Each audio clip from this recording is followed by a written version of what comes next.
Panama case में speaker को अरकान की नाअहली का इख्तियार दिया गया। मेरे आईनी हक को कोई नहीं सल्ब कर सकता। अगर वज़ीर आज़म को गलत बयानी पर नाअहल किया जा सकता है तो ईवान को तमाशा बनाने वालों को क्यों नहीं। स्पीकर पंजाब असम्बली मलिक अहमद खान की न्यूज़ कॉन्फ्रेंस बोले, आइन की दफ़ा 62 और 63 आमरी दौर की निशानियाँ हैं जिसे जमहूरियत के खिलाफ इस्तेमाल किया गया। मैं दोनों दफ़ात का मुखालिफ हूँ, चाहे तो इन्हें निकाल फेंक दें। ये नहीं हो सकता कि आइन की दफ़ात का मनपसंद इस्तेमाल किया जाए। ईवान को तमाशा नहीं बनाने देंगे।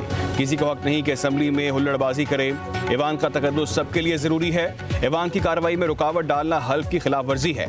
ऑपोजिशन के कुछ अरकान को मुअत्तल किया, कुछ को नोटिस भिजवाए। बजट तकारीर में इतनी हंगामाराई होती रही कि तकरीर नहीं सुनी जा सकी।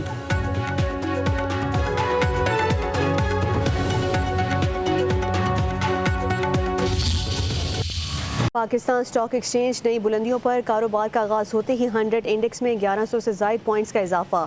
इंडेक्स 1,33,000 की बुलंद तरीन सतह पर पहुंच गया। गुज़श्ता कारोबारी रोज मार्केट 1,31,949 पॉइंट्स की सतह पर बंद हुई थी।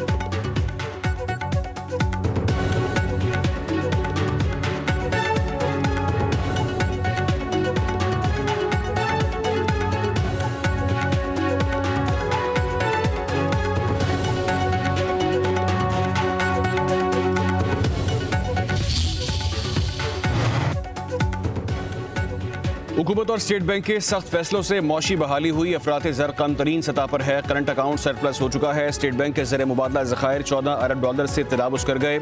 Governor state bank Jameel Ahmed का कराची में तकरीब से खिताब, कहा पायदार मईशत के हसूल के लिए मैक्रो इकनॉमिक इस्तेहकाम की ज़रूरत है। माजी करीब में हमारी मईशत को कई मसाइल दरपेश थे।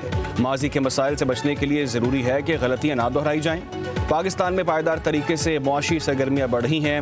हमें पायदार मईशत की जानिब गामजन होना होगा।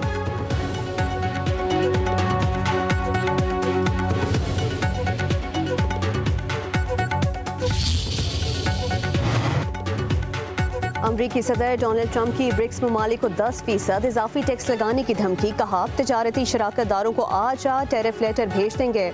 अमरीकी पॉलिसी में कोई रियायत नहीं होगी। नए टैरिफ का इतलाक 1 अगस्त से होगा।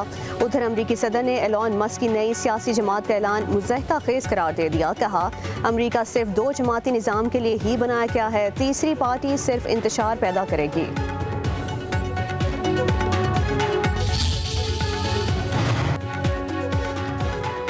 ब्रिक्स ममालिक ने डोनाल्ड ट्रंप की टैरिफ पॉलिसी को गैर जिम्मेदाराना आलमी मईशत के लिए खतरा करार दे दिया। ब्राज़ील में ब्रिक्स ममालिक के सरबराहान इजलास से एलामिया में कहा गया कि अमरीकी इक़दाम न सिर्फ आलमी तजारत को मज़ीद महदूद करेंगे बल्कि आलमी सप्लाई चेन को भी नुकसान पहुँचाएंगे। बैनुल-अक़वामी मौशी सरगर्मियों में गैर यकीनी सूरत हाल पैदा करेंगे।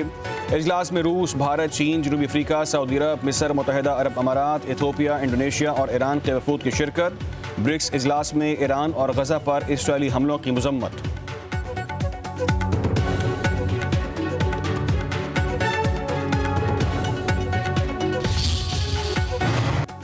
कराची के इलाका लियारी में इमारत गिरने का जिम्मेदार कौन है। वज़ीर आला सिंध ने आज इजलास बुला लिया। बड़े फैसले मुतवक्के। तहकीकाती रिपोर्ट मुराद अली शाह को पेश की जाएगी। सिंध बिल्डिंग कंट्रोल अथॉरिटी की मुबैना गफलत और जिम्मेदारों का तयन किया जाएगा। शहर की 588 मखदूश इमारतों से मुतलिक भी फैसला होगा। हलाक अफराद के लवाहिकीन और जख्मियों की माली मदद का फैसला भी मुतवक्के। इजलास में सूबाई वज़रा, mayor Karachi, chief secretary, commissioner Karachi, DG/SPCA समेत दीगर हुकाम शिरकत करेंगे। वज़ीर आला सिंध की जिम्मेदारों को सजा देने की यकीन दहानी।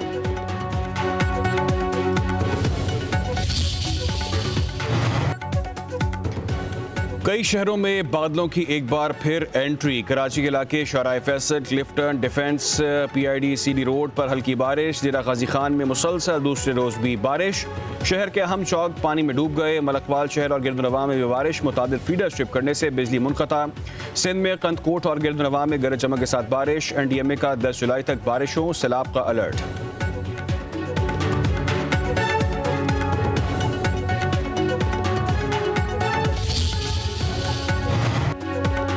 बलूचिस्तान के कई शहरों में जलथल। बोलान के इलाका ढाडर में और गिरदोनवाह में तूफानी बारिश। देहात ज़ेरे आबा गए। सैलाबी रेला रूदी पुल बहकर ले गया। तहसील सनी शौरान समेत 20 देहात का ज़मीनी राबता भी मुनक़ता हो गया। एक गाड़ी भी रेले में बह गई। मकामी अफराद ने गाड़ी में सवार 2 अफराद को निकाल लिया। लंडी कोतल में हाई स्कूल सैलाबी रैली की जद में आ गया। PDMA की रिपोर्ट के मुताबिक बलोचिस्तान में हालिया बारिशों से 7 अफराद जाँ बहक हुए, 22 मकानात को नुकसान पहुंचा। उधर खैबर पख्तूनख्वा के इलाके हरीपुर में लैंड स्लाइडिंग से रास्ते बदस्तूर बंद हैं। दर्जनों देहात का गाजी से ज़मीनी रास्ता मुनक़ता।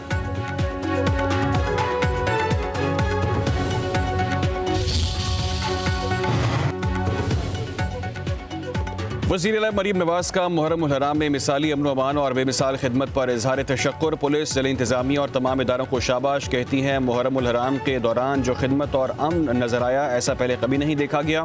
सूबाई वज़रा, उलमा कराम, पाक फ़ौज और रेंजर्स समेत तमाम इदारे लायक़ तहसीन हैं। मुहर्रम उल हराम के अशरे में बेमिसाल खिदमत और अमन हमारी तारीख़ का रोशन बाब है। पंजाब अमन, इत्तेहाद और भाईचारे की धरती है।